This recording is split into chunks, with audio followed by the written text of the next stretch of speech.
Hello friends, today we are going to talk about conditional view on OmniScript. So this will be the part 2 of the conditional view properties in OmniScript, and if you have not watched that part 1 of the video, I will be adding that tutorial link in this video description. So conditional view property in a singular feature used to apply logic to an element in OmniScript. You control an element's behavior based on the logic using these three specific functional outcomes, and we are going to see three properties within an element in conditional view. For example, the first property is like show element if true, then disable read only if true, and finally set element to record if true, right? So let me just create a new OmniScript from scratch, and I'll be showing that demo. So I'll just provide the OmniScript name as conditional view properties in OmniScript, and we need to provide the type and subtype. So conditional properties in OmniScript, and let me just quickly save this one. And the use case will be very simple. We'll be taking first name last name from user, and based on that we'll be showing some fields like account number. Then based on the account number is provided or not, based on that we can make a field read only, like we want to just read only a field customer ID. And then like we want to capture the email address if the email they want to user want to provide the email address. If the checkbox is true, then we are going to make the email input field required, right? So let me just put drag and drop the text input element. So we can find under this input section we can find this text. I can just drag and drop this one, and let me just provide the element name. This should be unique and should not use any underscore or any characters, means those comma colon characters we can't use in here in the element name, and this should be unique. And we can just provide label as any. So this is the first name. I can just clone this element. Like for last name, let me just provide the last name.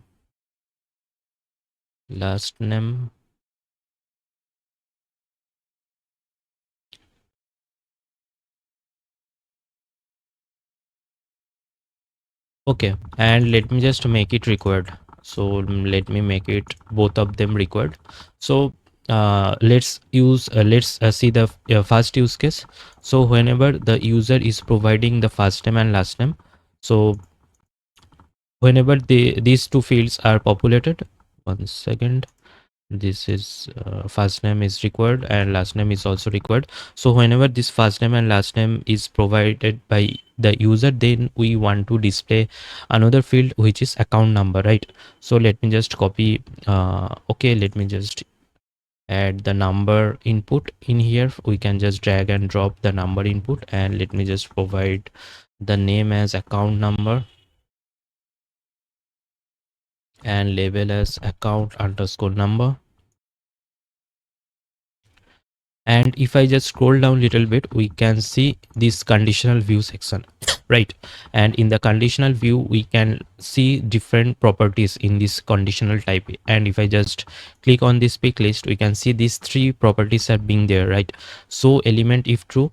So first property is like whenever the condition is true, then only we are going to display this element, this account number element.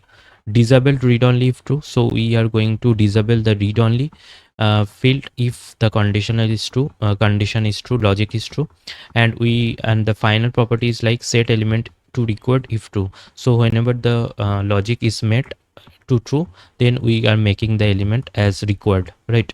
So let me just show for this element. We are going to see this property. So we are going to see we are going to show this account number if first name and last name is provided by the user. Let's check this one. So element if true, and I'll just going to provide the condition as first name doesn't equals to blank, and the second last name also doesn't equal to blank. So whenever these two field is not blank, means the user has provided the first name and last name, then we are going to display this account number, right? So let me just quickly save this one, and we can see under this view condition, this property is added and the condition is added, and we can see in this YOLO II icon these conditions as well. And if I just preview this one, let me check whether this condition is working or not. So this show element if true is property is like the element renders or visible in the UI only when the defined condition evaluates to true. If false, it remains hidden, right? So you can't see the account number field right here, right? So if I just put the first name and last name, then only we'll be seeing that this account number field is visible. Let me just provide the first name as Virat and the last name as Kohli. And after providing the first name and last name, then we can see that this account number is populated. And if I just put any random number here, and we can see this account number in the data JSON as well, right? So this is the first property in the conditional view. And now let's discuss the property number 2 2. And we're going to use another input element, like, and let me just provide the element name as customer ID or organization ID. Let me just provide organization ID.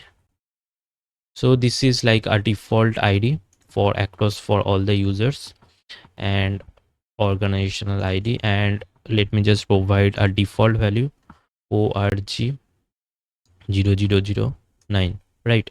So this would be a default value, and we want to make this field read only whenever user is providing the account number. So we are going to make this field read only if the account number is filled by the user, right? So we are going to make this read only, and let me just search for the field account number, and it is doesn't equal to blank, right? So whenever user is filling the account number, then only this organization ID will be read only, unless user can able to make changes, right? So let me just quickly preview this one.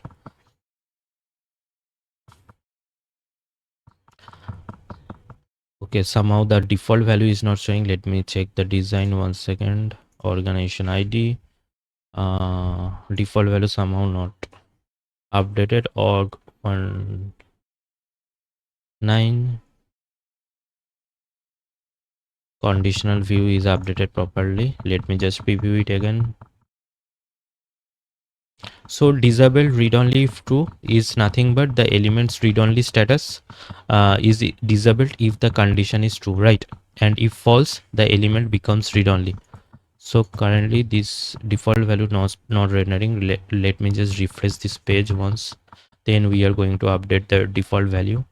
Sometimes it happens in OmniScripts or in OmniStudio's tools, like the value not getting updated. Like you see this default value I have provided, but it's not getting updated properly. So let me just click on edit JSON and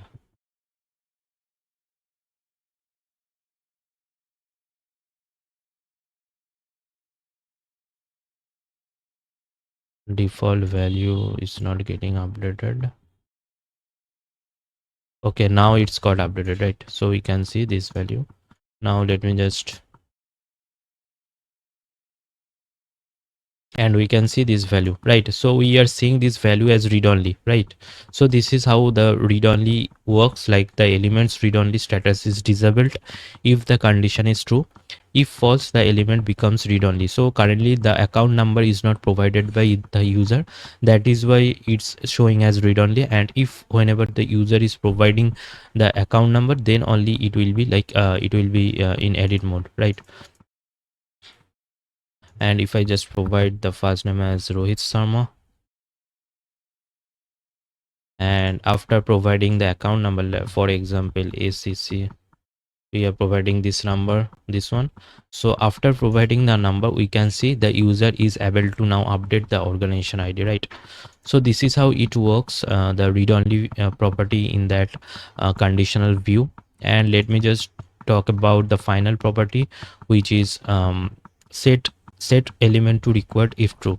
So this will works when the element becomes as required field only if the condition evaluates to true. So let me just search for the checkbox element, and let me just drag and drop this checkbox element, and let me just provide the element name as provide email, and email. Then so if the user is check this checkbox to true, this provide email, then only user we are going to capture the email, right? So there is also a email input field. So I'll just drag and drop this email field, and we are good to go. And let me just update the conditional view. So we are going to use the conditional view properties type as set element to true, right? So we are going to make this, so whenever this provide email is equals to true, right? So basically we are going to make this field email to required. So currently it is not required, I did not check the checkbox required as like first name or last name. So this field, this input field of email element will be required if user is check the checkbox provide email, right? So let me just preview it again,